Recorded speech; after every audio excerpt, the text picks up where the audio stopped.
Hey, what's up, y'all? Welcome back. We bring to you another episode of Couch Convos. My name is Corey. My name is Yvonne. My name's Kyle. And we bring to you a good friend, Sam Radecki. Give it up, please. Give it up. How you feeling, man? I'm feeling good, yo. It's been cold today, but you know, Oh, yes, nice it and was. warm in here. Yeah. Definitely been a rough day for me as well. Getting under the weather myself. Get better soon. Get a hot toddy. That's really what we're on. Whatever it takes. Whatever it takes. Yeah, We'll man. find the healing. Yeah. And so Sam, I got a Yes. question for you. Yes. Right? So we've been playing together. I don't know if everybody knows this, but we've been playing together for at least 5 years now. Yeah. I've known you. So I've known you through quite a bit on there. I'm not gonna lie. When I first started playing with you, you weren't quite so strong. No, I won't. You weren't. No. Yeah, like, the metronome was needed. I Damn. was trying to tell beats on the It's- guitar. it's You all just right. didn't appreciate it. It's an affliction of our race. So No, 1 in 3. I won't hold it against you. So in the 5 years that I've known you, you've grown tremendously as a musician. Yeah. So I would like to know, who do you look to in this area as people who helped you kind of grow in that musical journey, particularly Yeah. people around in this area? Man, there's a lot of people actually. Definitely, I mean, Brian Green, obviously FLC's worship leader, really pushed me a lot as far as learning a lot of guitar tracks and trying to kind of mush them into one. Obviously, like a lot of the songs we do have 3, 4, 5 guitar tracks. And just because a lot of times when I'm serving on the weekend, it's just me, there was a lot of times where I would learn and kind of Brian would help with this, me taking all those different tracks and trying to play as much of the important stuff as possible. Mm-hmm. So he was really helpful with that and encouraging me and inspiring me. Chris House was another great name, playing over at City Life and playing with Virginia Unity Project. Been super helpful, just having that input and having that insight and seeing his confidence on stage. It kind of inspires me to continually push myself and see where I can go with different songs and how I can take it my own way too, and learn what they did on the record, but also learn my own kind of style and stuff. But honestly, there's a lot of musicians. I love being the worst musician in the room. I think that's like the most fun stuff. Yeah. Because when you're like, and this may sound funny, but when you feel like you're the best in the room, Right. there's a sense of like, there's no achievement, Right. like there's no goal, like success was just given to you. Yeah. But when you're like, yo, everyone in this room is killer, Right. it makes you feel like, oh, I earned this if I did a Right. good job, Yeah. or if I got a part I liked, or anything like that. So, Wow. Well said. That's a good Well point. said. Well said. That was good. E. I feel like you got questions. you have a question? This is a good segue. Hey, all right, well, After the person asked him about. So, Yeah, so yeah, look, yeah. all right. So let me ask you this. We'll edit this out. So let me Yeah. ask you. I have to read this because I don't have the sharpest memory. I feel that we all have pet peeves towards the industry that we see going on. I have one personally, Yes. but we're not here talking about me. What is your pet peeve in the Oh, industry? yo, there's a lot, yo. There's a Yeah. lot. Honestly, and this, so many people are gonna get mad at this when I see it. I think one of my biggest pet peeves is the, hey, you free on X date text. I really dislike that. Because if you're gonna invite me to an event or you want me to be a part of something, I would appreciate more info up front. Right. Like a lot of times different people will be very disorganized about like what's happening and what kind of event is it, is it paid, is it free, how many rehearsals, like, Right. and I'm not saying I'm not trying to be like a jerk or anything and say if I have something better I'm not gonna say yes. Right. But like if I say, oh, I'm free, and then you give me something that I Right. really don't want to do, Right. now I have no way of like getting out of it. Right. And so I appreciate people who like give you a lot of info up front Yeah. and be like, hey, it's this kind of event, this many rehearsals, you would be playing these things, like that kind of thing. That's my biggest pet peeve, is like that. Yeah. You free on X date text. Right. Yeah, I get You that. free on X dates. Yeah. Don't do I don't it. want it. Don't do it. So Sam, just go ahead and delete that last text from me. That was not what you said it. So delete it. Moving on. That's This is a random question. What was the last song you listened to when you were here? What was the last song you listened to? Yo, Like literally the I'm last. trying to think. I actually remember. It was X off the Black Panther album. It's How does X go? I can't say half the words in it. But yeah, it's mostly Kendrick, and I forgot there's a bunch of features. But that whole album is like, Oh yeah. And so I've been on a Kendrick kick lately. Mm-hmm. Listening to like Section 80 and Black Panther. I've been on obviously a PJ kick because PJ Morton, we saw that show.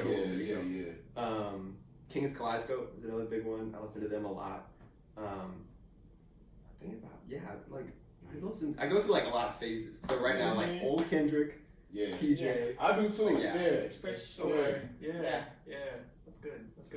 So, who do you think is like your all-time idol when it comes to guitar? You're a killer guitar player, killer lead player. Sure. You had to pick one person to say, if I could be him in another life, who would it be? I feel like, oh man, it's hard. There's so many.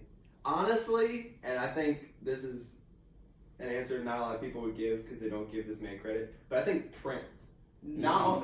I think people don't think of Prince as nobody has ever said that they've done that. I think just guitarists, like they idolize people like John Mayer, which also is amazing. Absolutely. But in the guitar community, they don't think about Prince. Mm-hmm. I don't know if it's because he's a multi-instrumentalist. Probably, yeah.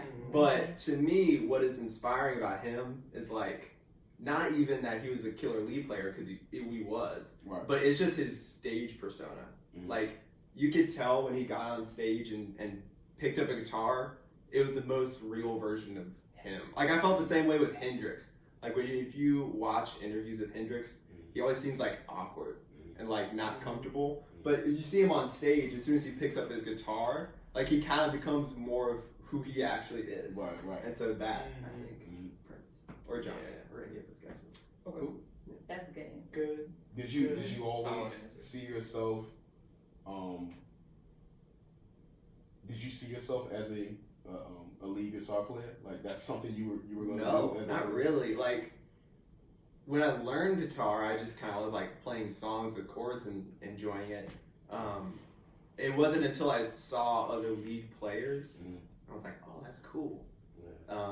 And kind of got into that sphere. That's really when I like caught the bug. Cool. To do that kind of stuff. And when did you start?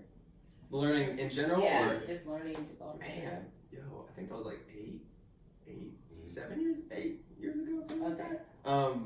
At FLC, they used to have free guitar lessons, actually. Okay. Shout out to Ronald Adcock if you watch this. But shout out to my man. I don't know exactly who you are, but OG FLC used to have free guitar lessons, and I was in high school. And I had a guitar that was sitting in my closet for like 8 years because I tried as a kid and I hated it. And so I was like, oh, well, it's free. I might as well not let this collect dust. And so I tried them out and I enjoyed it. And I took them for about 5 or 6 months. I was like the only person that lasted that long. Everyone gave up for like week 3. But then after that, it was like self-taught. I taught myself music theory, scales and all that kind of stuff just from YouTube, and I took a couple jazz courses at CNU, and that helped a lot too. But yeah, about 8 years been playing. Okay, Sweet. I want to latch on to one thing you just said right there, CNU. Yes. So, if you saw earlier, I may have accused Sam of being not so sweet at guitar. This man left to go to Christopher Newport University as the best way I can describe it is Sam would come into a room and he wouldn't change the temperature. When Sam would play, you weren't worried about it. You knew Sam was going to play his music and he'd do his thing. But at the same time, he wasn't changing the temperature. It was like, yo, Sam's here. So when this man came back, I think it was 1 or 2 years at CNU. I don't know what they did. But Sam, when I tell you that every single musician in the room looked at each other and was like, who is this cat? What? Where did this come from? Yeah. So what happened? That's funny. That is super at funny. CNU. It made you into I I feel like it's a combination of a couple things. So first, I did take a couple jazz courses. My freshman year, I took 2 jazz improvisation, which were really fun. And that kind of helped just in general with improvising and thinking about chords that I didn't normally have to deal with, so that helped a lot. Honestly, I think, and this is going to sound shady, but it's not. I think a lot of it was I was hanging out with musicians at CNU that were very classically driven and classically minded. And so, I would play with them and I would do shows with them, but they were very like by the book and by the structure, and this is the plan we made, this is what we're going to do. And they didn't like experimenting with things a lot. And I think I rolled with them for so long that like when I went to the weekend, it was kind of like a sandbox. It was kind of like a playground. Like it was like, oh sweet, like I can do all this kind of stuff. And so that really excited me, and I just was able to like, I guess, experiment more with it, if that makes sense. Yeah. No, it makes a lot of sense. Yeah, you did something right. Somehow, Hey, that's what it takes. So if you're listening to this, go see you take 2 jazz courses. And then Shout out have to a bunch of CNU. classes. Yeah, shout out to Yeah, CNU. thank you. Ron Adcock and CNU, you are the real Shout out to Ball Battle and Soul. man. Yeah, man. That's awesome. Any other questions? Yes, E. So a lot of people ask you musicians, what artists, have you worked with where you're just like, oh, I need to go back and practice. I'm not as sweet as I thought. But to the contrary of that, what artists have you worked with or for where you thought, oh, I am kind of sweet, or I actually can do this thing? A good friend of mine that I actually just recently started hanging out with and gigging with is Maurice Rogers, and the Chosen Group. Right. And I love those guys to death, all those people. But when I started rolling with them, I saw all the musicians that they would get, and I was like, yo, these guys are like killer. And just to think like they would invite me into that space, and then like being on stage with them, I'm like, oh, like if I practice this much, like I roll with these guys. It's not like I'm the weakest link, but I can actually like roll with these people. That has been really encouraging, and so I would definitely say them, all those guys, because it's been cool to see like other people invited and you also being invited to that same space, and it's affirming. Yeah. Oh, man. Cool. Well, Good answers. Cool. last question. What do you say to someone that is on the verge of putting down their instrument because they feel like they hit a ceiling? Right. What is a word of encouragement you can give them? A word of encouragement, definitely. Stop hanging around musicians. And I would say listen to other things. I think that's a big thing. Right. Like when I started learning guitar, right? I listened to like, because I was an angsty young teen. I was listening to like a lot of metal and like hardcore stuff. And then later I kind of got into the R&B scene and obviously the gospel scene and learned that stuff. And now I'm on to like other things too. So I think people get in ruts when they only listen to one genre of music, and they limit their perspective to that. Right. Yeah. Also listen to other instruments. That's a big thing too. I learned that also from jazz improvisation. Like, don't just listen to your instrument. Like as a guitar player, Right. Okay. you gotta listen to sax players. You gotta listen to keys and appreciate what they do. Yeah. Because there's just things that you don't think about on your own instrument, or that you aren't comfortable to play on your own instrument. And so you get a lot of new ideas by listening to other things. That was an excellent. Wow. Yeah, that was great good. responses, man.